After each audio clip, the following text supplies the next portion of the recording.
DSC అక్రమాలకు సంబంధించిన ఆధారాలను ప్రజల ముందు ఉంచుతామని వైఎస్ జగన్ అన్నారు. ప్రశ్నాపత్రాల తయారీ, పరీక్ష నిర్వహణ రెండూ ఒకే అధికారి చేతులు పెట్టడమే స్కామ్ కు బీజమని ఆరోపించారు. స్పోర్ట్స్ కోటాలో పరీక్ష లేకుండా 372 మందికి ఉద్యోగాలు ఇవ్వడం, ఉద్యోగాల బేరసారాలకు సంబంధించిన ఆడియో వీడియోలు బయటకు రావడంపై సీబీఐ విచారణ జరగాలని డిమాండ్ చేశారు. జరిగిన వాటికి బాధ్యత వహిస్తూ విద్యాశాఖ మంత్రి లోకేష్ రాజీనామా చేయాలని జగన్ డిమాండ్ చేశారు. ప్రతిపక్ష పార్టీ అయిన ఉన్న ఏకైక ప్రతిపక్ష పార్టీ మేము. మాకు ప్రతిపక్ష పార్టీ కింద మమ్మల్ని యాక్సెప్ట్ చేస్తే మాకు ప్రతిపక్ష హోదా ఇవ్వాల్సి వస్తుంది. సో ఆ ప్రతిపక్ష నాయకుడు, ఆ ప్రతిపక్ష పార్టీకి ఎంతమంది అన్నా ఎమ్మెల్యేలు ఉండని, ఆ ప్రతిపక్షానికి ఒక ప్రతిపక్షం అన్నది యాక్సెప్ట్ చేస్తే ఆ ప్రతిపక్షానికి ఒక నాయకుడు వస్తాడు. ఆ నాయకుడికి యాక్సెప్ట్ చేస్తే, ప్రతిపక్షం అన్న పార్టీ కింద యాక్సెప్ట్ చేస్తే ఆ ప్రతిపక్ష పార్టీ నాయకుడిని కూడా యాక్సెప్ట్ చేయాలి. నాయకుడిగా ప్రతిపక్ష పార్టీ నాయకుడిగా యాక్సెప్ట్ చేస్తే సభా సమయంలో సభా అధ్యక్షుడు చంద్రబాబు నాయుడు గారికి ఏ రకమైన టైం ఇస్తారో అదే టైము ప్రతిపక్ష నాయకుడు కూడా ఇవ్వాల్సి వస్తుంది. కాబట్టి అది ఇవ్వకూడదు అని చెప్పి వీళ్ళు సభ నడుపుతా ఉన్నారు, ప్రతిపక్షాన్నే అక్నాలెడ్జ్ చేయకుండా. ఇలాంటి పరిస్థితులు అసెంబ్లీలో ఎలా జరుగుతూ ఉందంటే, ప్రత్యర్థి జట్టు లేని చోట బౌలింగ్ ఫీల్డింగ్ కూడా లేకుండా తండ్రి కొడుకులు ఇద్దరు మాత్రమే బ్యాటింగ్ చేస్తూ ఉన్నారు. బ్యాటింగ్ చేసి వీళ్ళందరికీలే బ్రహ్మాండంగా బ్యాటింగ్ చేసినామని వీళ్ళందరికీలే కితాబిచ్చుకుంటా ఉన్నారు. విషయం ఏంటంటే, అసెంబ్లీలో ఈ మాదిరిగా బ్యాటింగ్ చేస్తారు కానీ పక్కన మండలిలో 4 రోజుల నుంచి స్తంభింప చేస్తూ ఉన్నారు. ఇదే డిఎస్సి అనే సబ్జెక్టు మీద చర్చ జరగాలి అని. లోకేష్ రాజీనామా చేయాల్సిన అవసరం ఏముంది అని చెప్పడానికి సాక్ష్యాలు, ఆధారాలతో వాళ్ళు రెడీగా ఉంటూ, సిబిఐ ఎంక్వైరీ వేయాల్సిన అవసరం ఎందుకుంది అని చెప్పడానికి వాళ్ళు సిద్ధంగా ఉంటూ, సాక్ష్యాలు ఆధారాలతో రెడీగా.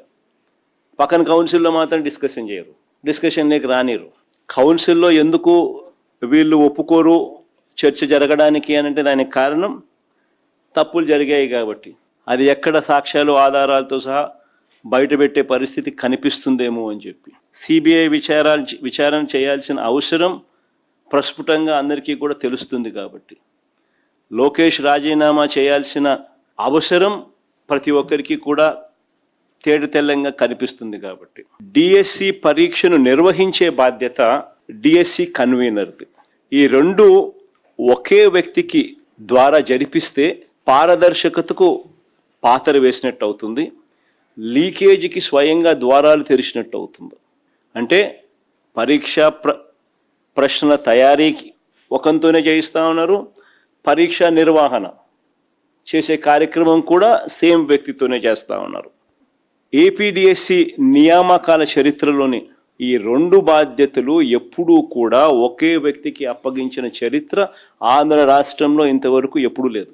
పరీక్షల ప్రశ్నల తయారీ, పరీక్ష నిర్వహణ ఈ రెండు బాధ్యతలు ఒకే వ్యక్తి చేయడం వల్ల చెక్స్ అండ్ బ్యాలెన్సెస్ పూర్తిగా తొలగించడం జరిగింది. దీనివల్ల స్కామ్కు మొట్టమొదటగా బీజం పడడం జరిగింది.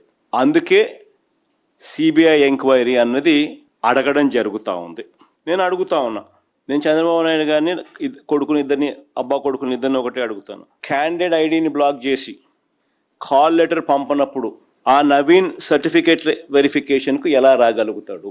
ఇదే విషయాలను ఆధారాలతో అతను కోర్టులో అఫిడవిట్ వేశాడు కదా, వీటికి అసెంబ్లీలో అబ్బా కొడుకులు ఎందుకు సమాధానం చెప్పలేదని అడుగుతా ఉన్నా. వెరిఫికేషన్కి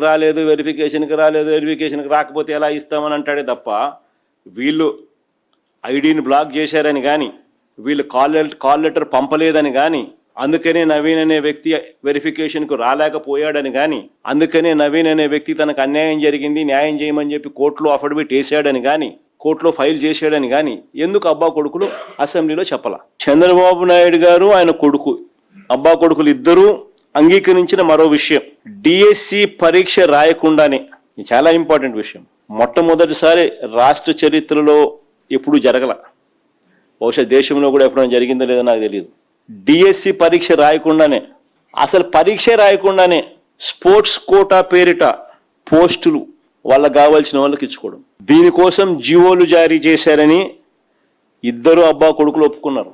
దీన్ని సమర్థించుకోవడానికి వీళ్ళు చెప్పిన కబుర్లు అసెంబ్లీలో ఏమిటి అని అంటే, స్పోర్ట్స్ పర్సన్స్కు టెస్ట్ పెట్టాల్సిన అవసరం లేదంట.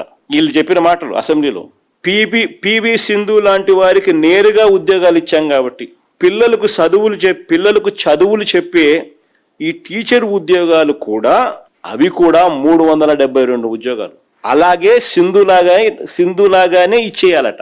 లీకేజీ దగ్గర నుంచి స్పోర్ట్స్ కోటా వరకు ఇచ్చిన జీవోల దాకా, ఆపై బేరసారాల వరకు ఇవన్నీ వ్యవహారాలను కూడా సిబిఐ చేత ఎంక్వైరీ జరగాల.